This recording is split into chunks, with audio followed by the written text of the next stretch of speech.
sa ating linya ang tamang-tama direktor po ng PHIVOLCS. Malaman natin kung meron ng gumaganda, umiigi na ang sitwasyon doon sa may Sultan Kudarat sa bahaging yung po ng Mindanao na apektado po ng paggalaw ng Cotabato Trench na itong mga nakalipas na araw ay talaga namang nagpaparamdam. At gayon din, sitwasyon sa Bulkang Mayon sa Albay dahil nagpapatuloy yung effusive eruption na pang 28 araw na ho ngayon.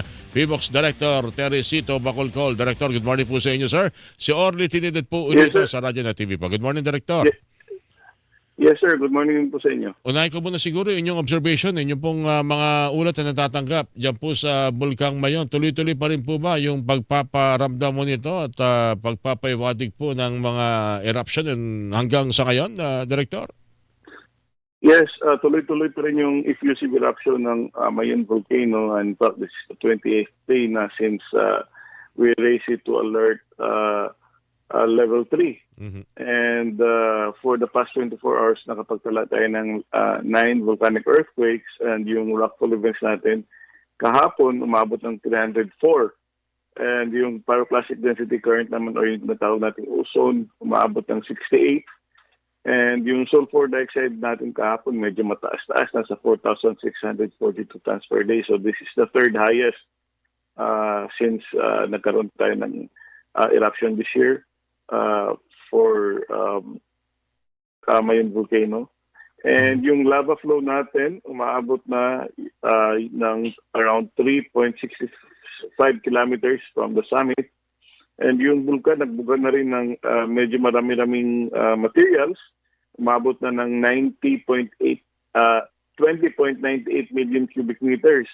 So para imagine natin ito kung gaano ito karami, this is equivalent to approximately 1.6 million 10-wheeler trucks. 1.6 million. Ganon karami binugan dito. Actually, sa video pinapakita right now, nasa alert level 3 pa rin yung Mayon volcano. Alright, marami-rami pa rin. Hindi pa rin nagpapahiwatig ng bahagyang at least paghina ng mga paggalaw. Wala pa akong ganon, Director. Wala pang ganun. Yung paggalaw niya consistent pa rin sa kanyang alert level 3 status. Mm-hmm. At ando doon pa rin yung lahat ng posibilidad natin pinag-usapan nitong 28 araw na kalilipas na laging antabayanan ng mas malalang sitwasyon na development dito sa aktibidad ng Bulkang. Ando doon pa rin po, Director. Ano? Yes, the possibility is always there. That's the reason why we assess this on day-to-day basis. Mm-hmm. Pero kung compare natin sa noong 2023, similar effusive eruption, umabot ito ng 6 months. Mm-hmm. So ito, wala 1 month pa lang tayo. Pero sana hindi naman umabot ito ng 6 months. Mm-hmm. Okay. Yung mga pagbubuga ng usok dito, nakaka-apekto pa rin po ba sa paligid, sa mga residente, mga bayan sa paligid ng bulkan, Director?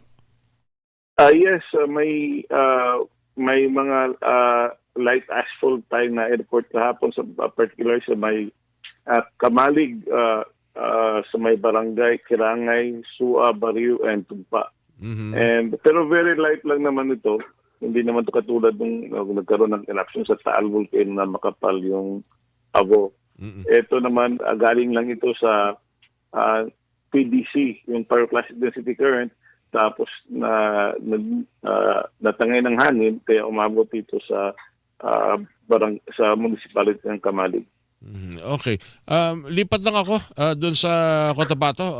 Director, hanggang ngayon ba may mga nararamdaman? Ilang araw nitong tuloy-tuloy yata na pag nakakaramdam ng pag-inig yung mga taga Cotabato area, Calamansig at ilang pang mga lugar na dulot ng paggalaw ng Cotabato Trench. Ganun pa ito magparamdam? Talaga parang Bulkang Mayon? Ilang araw nito nararamdaman, Director?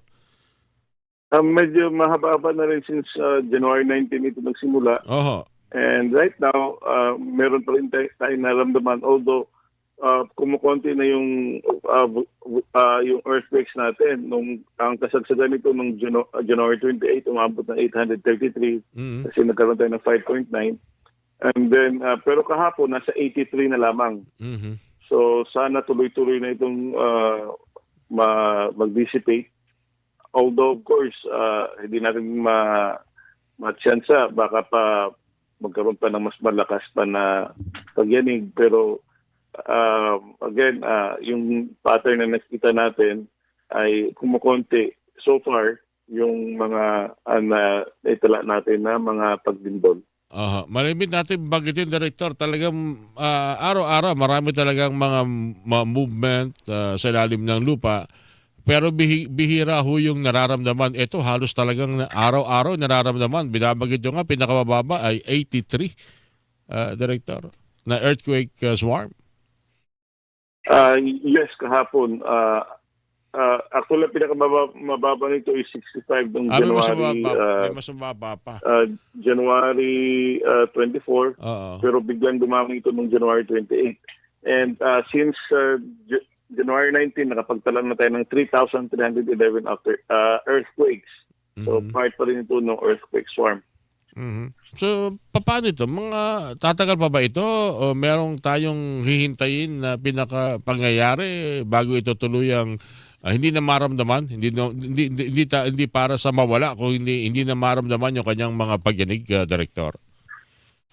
This would probably take several days to even weeks more. Ito yung mga ganitong swarm, hindi naman to unique. Nangyari dito sa Manila Trench. In fact, nangyari dito sa may Santa Catalina noong December 2024. Noong December 25, nangyari dito sa Masbate. And malimit ito sa may Manila Trench, sa may southern part, sa may Batangas, Mindoro area. So, hindi pa rin maaaring makabalik sa normal. Hindi pa pwede bumalik lalo sa mga medyo malalakas na nararamdaman na intensity diyan sa may bahagi ng Cotabato, Director. Hindi pa natin masasabi kasi nga, again, earthquakes cannot be predicted. These are random events. And kung this may or may not lead to a stronger event. So, sana hindi na. That's the most that we can do. Hope na hindi na ito magkakaroon pa ng malakas sa pagdindol.